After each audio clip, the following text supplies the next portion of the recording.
వృషభ రాశి వారికి ఈ వారం చాలా వరకు అనుకూలంగా ఉంది. ద్వితీయంలో గురువు, ద్వితీయ పంచమాధిపతి అయిన బుధుడు దశమ స్థానంలో ఉన్నారు.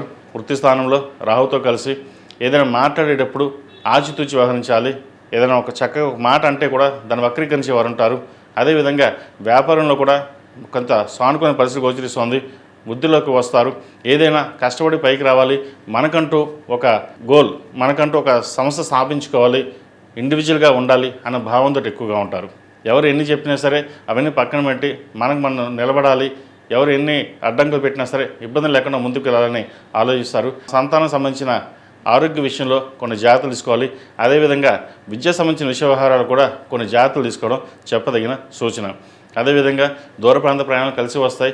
స్థిరాస్తులకు సంబంధించిన విషయ వ్యవహారాలు కొంత చికాకు కలిగించిన మీకు కలిసి వచ్చే విధంగా గ్రహదులు గోచరిస్తోంది. అయితే దశమ స్థానంలో బుధుడు, రాహు ఉన్నారు. కొంత అనుకూలంగా లేదు.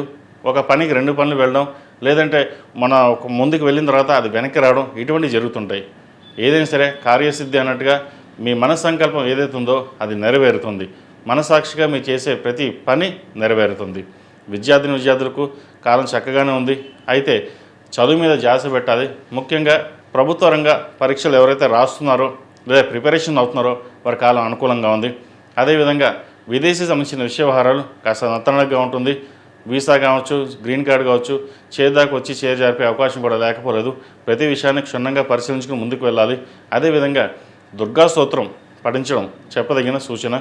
దశమంలో రాహు ఉన్నారు కాబట్టి, రాహు అధిష్టాన దేవత దుర్గాదేవి కాబట్టి దుర్గా స్తోత్రాన్ని చాలా వరకు పఠించండి. అదేవిధంగా హనుమాన్ చాలీసా కూడా పఠించినట్లయితే మరిన్ని మంచి ఫలితాలు ఉంటాయి.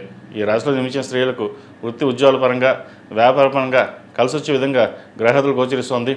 భాగ్య దశమాధిపతి అయిన శని లాభస్థానంలో వీరికి బలంగా ఉన్నారు. అదేవిధంగా సప్తమ వ్యయాధిపతి అయిన కుజుడు కూడా లాభస్థానంలో, చతుర్థాధిపతి అయిన రవి లాభస్థానంలో ఉన్నారు.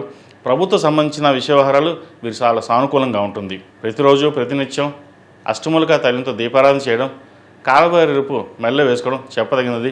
నరదిశ అధికంగా ఉండి మీరు బాగా సంపాదిస్తున్నారు, ఎవరికి పెట్టడం లేదని, లేదు అంటే మీరు అందరికంటే మీరు పైకి ఎదుగుతున్నారు అన్న ఒక ఈర్ష్యా ద్వేషాలు ఎక్కువగా ఉంటాయి. ప్రతిరోజు దుర్గా స్తోత్రం పఠించుకుని ముందుకు వెళ్ళండి. ఎటువంటి ఇబ్బందులు లేకుండా వృత్తిలో కావచ్చు, వ్యాపారంలో కావచ్చు, ఇబ్బంది లేని వాతావరణం నెలకొంటుంది. ఈ రాశిలో జన్మించిన వారికి కలిసి వచ్చే సంఖ్య 4, కలిసి వచ్చే రంగు తెలుపు. ఏదైనా పని మీద బయటకు వెళ్ళినప్పుడు బుధవారం కానీ శనివారం కానీ వెళ్ళండి, మంచి ఫలితాలు సంప్రాప్తిస్తాయి. ఈ పూజస్టోర్.in పసుపు కుంకుమ నుంచి దేవతా విగ్రహాల దాకా అన్ని రకాల పూజలు, వ్రతాలు, గృహప్రవేశం, హోమాది శుభకార్యాలకు కావాల్సిన పూజా సామాగ్రి అంతా ఒక్కొక్క క్లిక్ తోనే మీ ఇంటి వద్దనే పొందండి. ఈ పూజస్టోర్.in